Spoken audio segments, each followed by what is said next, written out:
Oi, gente. Oi, turma do sexto ano. Tudo bem com vocês? Tá todo mundo bem? Então, tempo que a gente não se vê, né? Mas essa pandemia vai passar e a gente vai se voltar a se encontrar, tá bom? Hoje, na aula de geografia, a gente vai estudar tempo e clima. Então, eu quero que todo mundo pegue o livro, vai abrir na página 86, tá bom? Eu tô com o meu aberto aqui.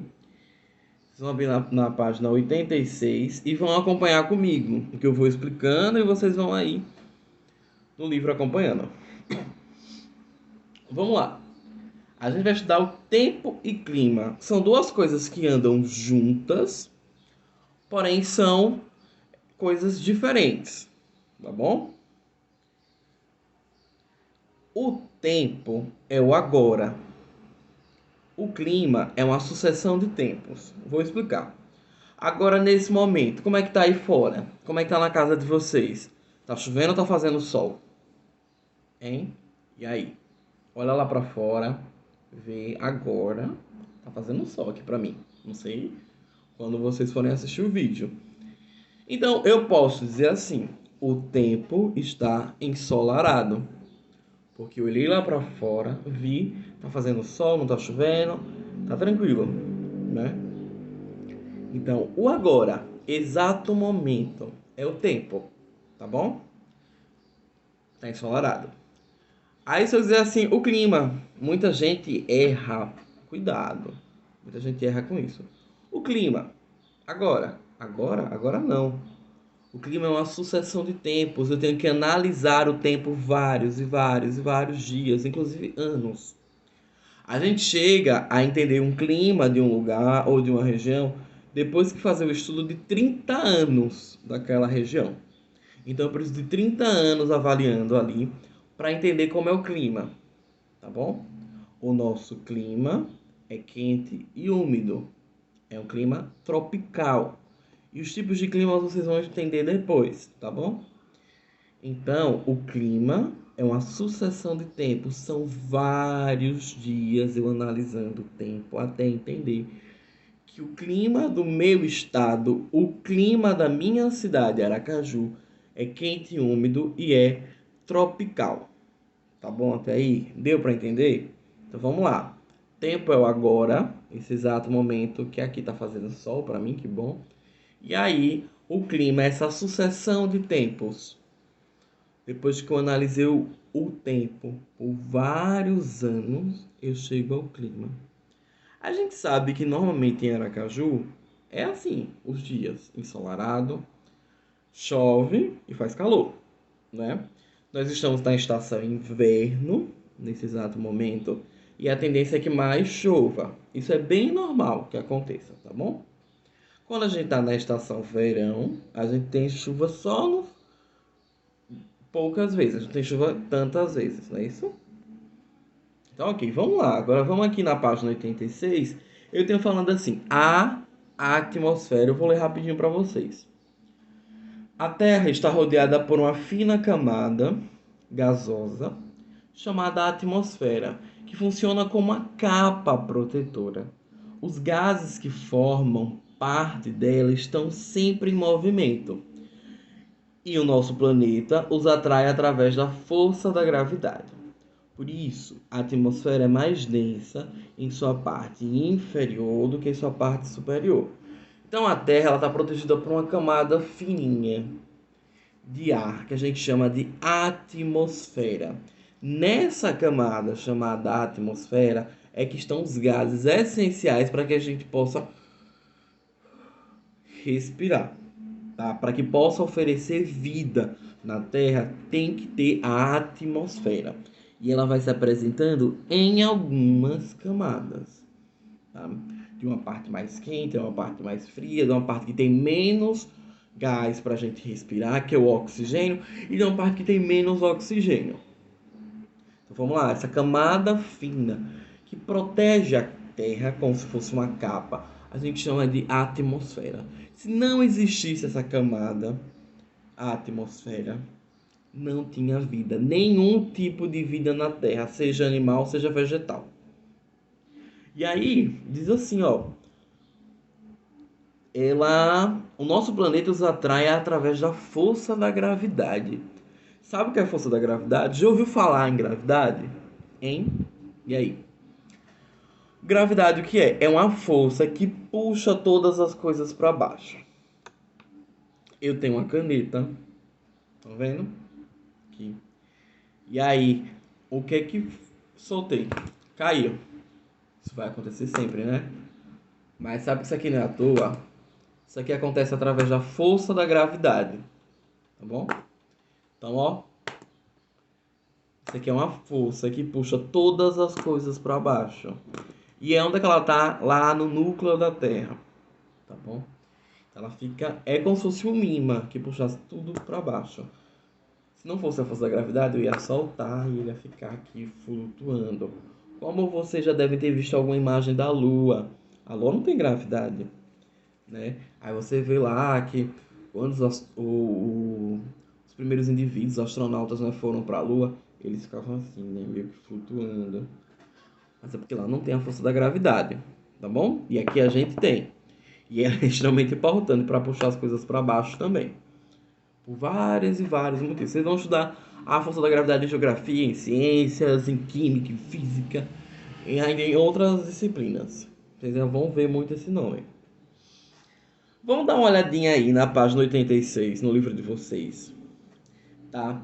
E tem aí as camadinhas bem divididas para a gente entender melhor. Estamos ali na superfície, né? Observem aí que tem uma superfície.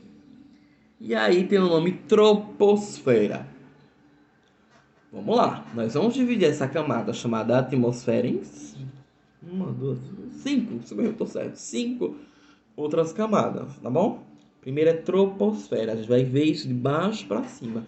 Veja essa imagem de baixo para cima. A primeira é troposfera, é onde a gente está agora, é a primeira camadinha da atmosfera. E a troposfera é a camada mais baixa, onde acontecem os fenômenos da natureza. Chuva, furacão, ciclones. Todos os fenômenos vão acontecer na troposfera. Primeira camada. Vamos subir um pouquinho. Estratosfera. Aí tô lendo aqui do lado, na página 87. Por cima da troposfera, nós temos a estratosfera, de 12 a 50 quilômetros, onde está localizada a camada de ozônio. Vai ser é mais ou menos na estratosfera, um pouquinho abaixo dela, que os aviões eles circulam. Eles circulam ainda na troposfera, mas já próximo ao limite da troposfera, que é a estratosfera. Tá bom? E aí tem a camada de ozônio. Já ouviram falar em camada de ozônio? Já, tenho certeza que já.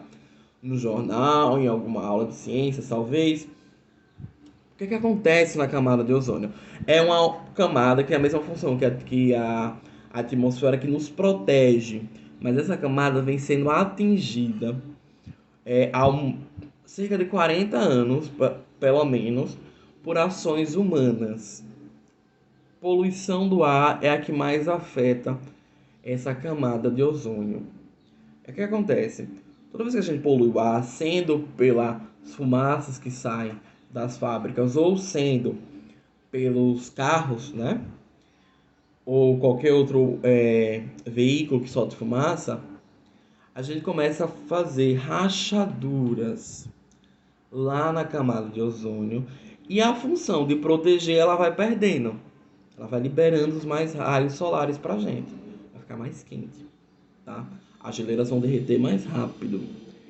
E aí vem problema, vem muito problema ambiental aí pra gente, tá? Então, essa camada, chamada camada de ozônio, que muita gente já pode ter falado assim, o buraco na camada de ozônio, que não é exatamente um buraco, são rachaduras.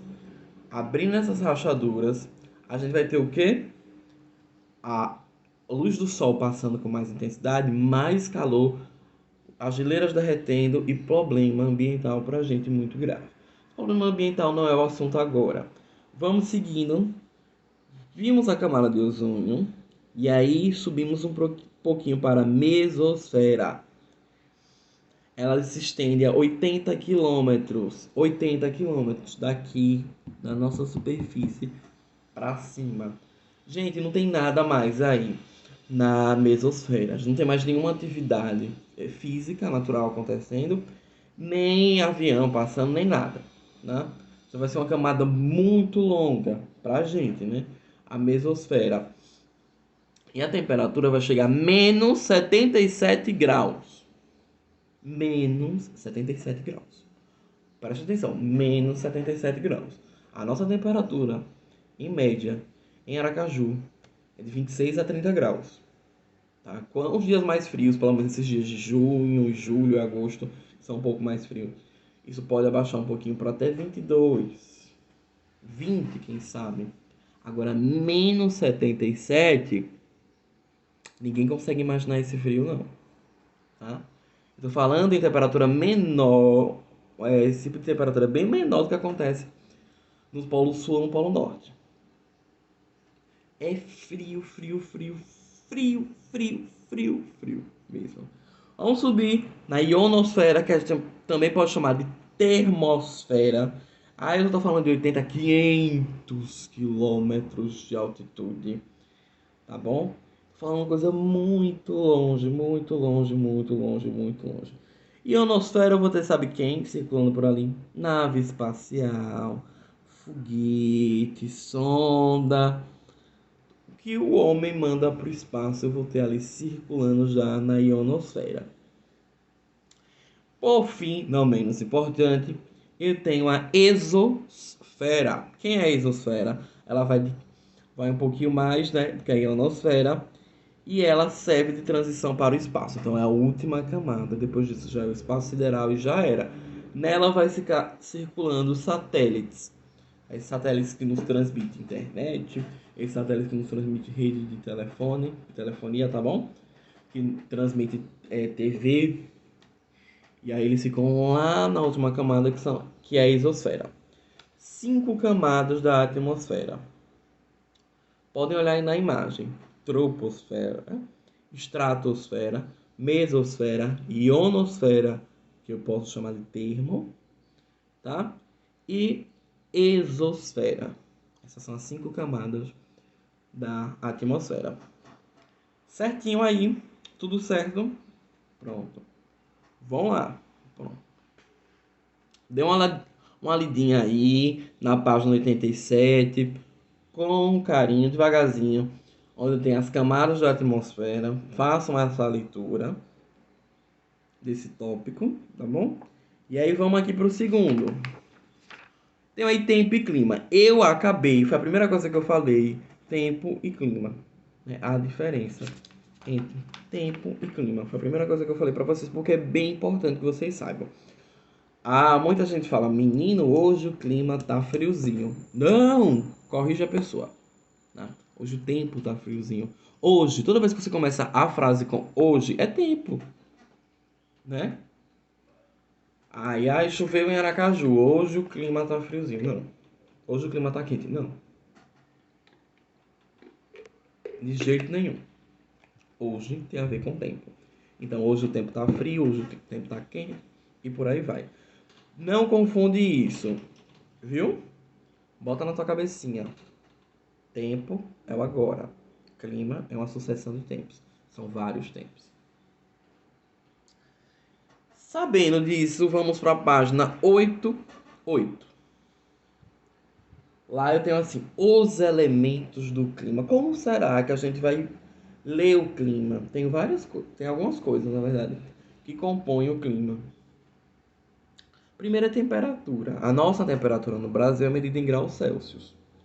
Bom, nós poderíamos usar outras formas, outras medidas, né? Acho que vocês estudam isso em matemática, mas no Brasil a gente usa graus Celsius, tá bom? E aí a gente vai tirar a temperatura. A temperatura no Brasil, tipo, se você estiver no Nordeste, é mais quente, vai bater uns 30, 35 até 40 graus. No Sudeste também a gente pode ter essa temperatura mais alta, depende da estação. Um verão de 40, e aí um inverno de 10, 15. No Brasil a gente não tem temperaturas muito baixas, não. Só quando a gente fala de região sul. Aí se tiver muito frio, se for inverno, talvez aí possa chegar a 0 graus. Lá no extremo sul do Brasil. Tá? Mas aqui no Nordeste não. Temperatura é um elemento do clima, né? Que é o quê? Como é que a gente sabe o que é a temperatura? São os raios solares, gente. O Sol tá lá, longe da gente, alguns anos-luz. Só que ele emite energia. Ele é uma estrela. Estrelas brilham. Estrelas emitem energia, né? Aí ele vai mandando sua energia, sua energia, sua energia. E esses raios chegam na Terra, apesar da distância do Sol para a Terra, né? Vai chegando em todos os planetas do Sistema Solar. Os que estiverem mais próximos vai chegar com mais intensidade, os que estiverem mais afastados vai chegar com menos intensidade. É a lógica, tá? Chegando aqui na Terra, esses raios solares a gente chama isso de temperatura. A gente é, vê essa claridade, né? Que é o raio solar durante o dia e não vê-los durante a noite. Mas isso não significa que eles não estejam atuando, porque a Terra está voltada para outra posição e ele está em outro hemisfério atingindo agora a Terra, né? E mesmo assim ainda pode ter calor, né, de noite. Significa que não tenha. Tem outros fatores aí que ligam isso. Então vamos lá. Esse é o elemento, a temperatura, né? A temperatura, vou ler ali na página 88, na segunda coluna, o comecinho ali. A temperatura de um lugar muda com a latitude e depende da distância percorrida pelos raios do Sol e da sua perpendicularidade, ou seja, quanto a Terra está inclinada.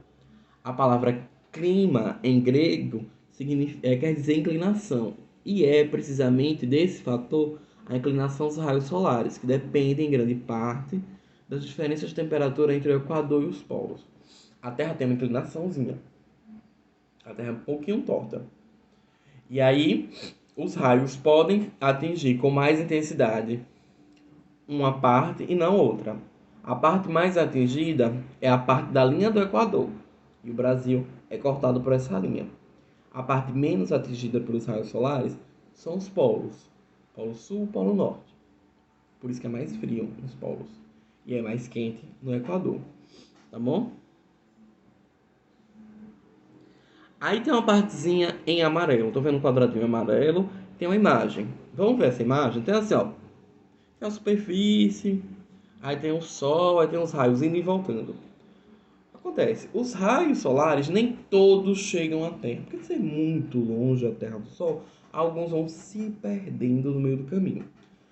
Lembra da nossa camada, né? A camada, a estufa, né? O que é que ela faz? Segura alguns raios, porque senão ia chegar muitos raios aqui na Terra e ia ser muito quente. Ela protege a Terra de alguns. Alguns se perdem no espaço, outros ela dá uma segurada e outros se perdem no meio da própria atmosfera. Não chegam a bater na superfície, tá bom? Mas quando bate na superfície, eles voltam. Como assim? Você lembra dessa história? Assim, alguém já lhe disse que você, para sair na rua de agora, tipo, de tardezinha, né, por volta do meio-dia, é bom que você use cores claras, que você usar preto no sol, você vai ter mais calor. Presta atenção uma coisa. Os raios solares, eles batem e voltam em toda a superfície. A luz bate e volta. A luz da minha casa está aqui em cima, tá? Só que ela está apagada neste momento. O que está iluminando minha sala é a luz que vem da janela, tá? E são os raios solares, porque não tem necessidade de ligar a luz agora.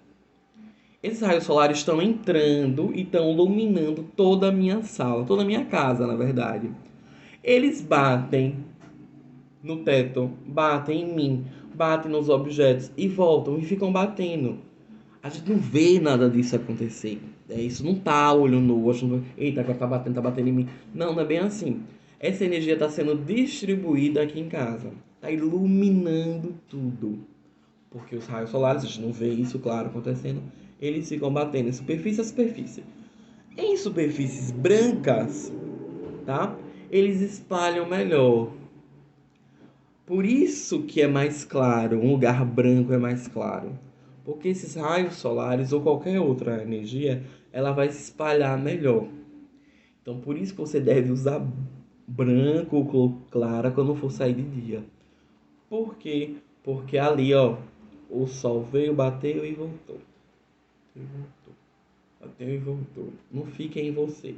Aí, se você usar o preto, o que acontece? O preto absorve energia solar. Então, a energia solar vai ficar em você, você vai ficar assim, calor. Calor, calor, porque você está usando preto, tá bom? Então, preto absorve e o branco, as cores claras, liberam. Isso é física, vocês vão estudar só no ensino médio. Mas é bom que vocês já saibam para saber como é que funciona, né, a distribuição dos raios solares na Terra. A gente chama isso em geografia de albedo. Albedo. Tá? A-L-B-E-D-O. Albedo. É quando a luz bate e volta. Aí a gente tá nas cidades, né? Aí a gente vai estudar ilhas de calor agora, na página 89. Nós estamos na cidade e as ruas são asfaltadas com piche, que é aquele negócio preto, né? Já viram já, claro.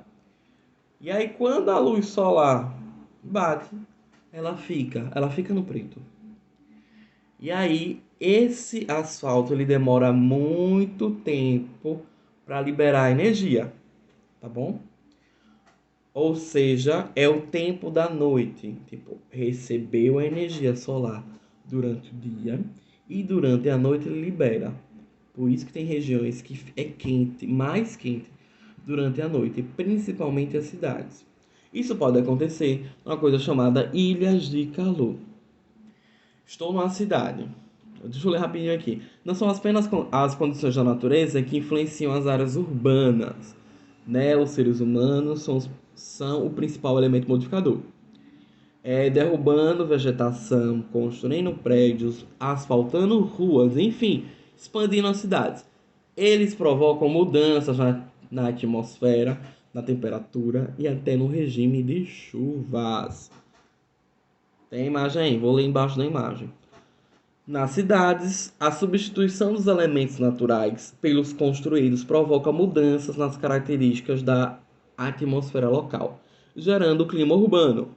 O fenômeno do aumento da temperatura nos grandes centros urbanos é chamado de ilha de calor. Vou traduzir para vocês. Eu estou falando a vocês que o preto absorve e nas cidades nós temos o preto no asfalto. Poucas cidades ainda preservam a vegetação. Muitas cidades cortam as árvores. A árvore ajuda a gente a respirar melhor. Elas liberam, né? Fazem a fotossíntese, liberam oxigênio e a gente respira melhor por causa das árvores. Tem cidade que não tem. Tem cidade que é um monte de prédio. Prédio. E os prédios barram o vento, né? Então aí a gente tem uma ilha de calor. Onde é que vai acontecer? Em cidades grandes. Aracaju vai acontecer? Não, porque Aracaju não é uma cidade grande. Para ter uma ilha de calor, o que é que eu preciso? Não ter vegetação, asfalto, concreto, muitos prédios e poluição. Uma poluição de um índice muito elevado. Aí eu vou ter uma ilha de calor, tá bom? Não é em qualquer situação que eu vou ter ilha de calor, não é em qualquer cidade que eu vou ter esse fenômeno acontecendo. Esse fenômeno tem muito a ver também com a presença da poluição. Poluição, né, liberada pelos carros, pelas fábricas que sejam, elas sujam o ar e deixam ele mais pesado. Bom, isso prejudica, né, a circulação de ar, prejudica nosso sistema respiratório também.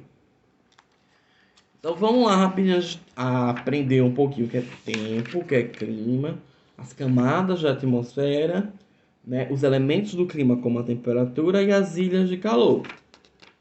Ok? Daqui a pouco a gente volta para falar mais um pouquinho sobre esse capítulo. Segura aí.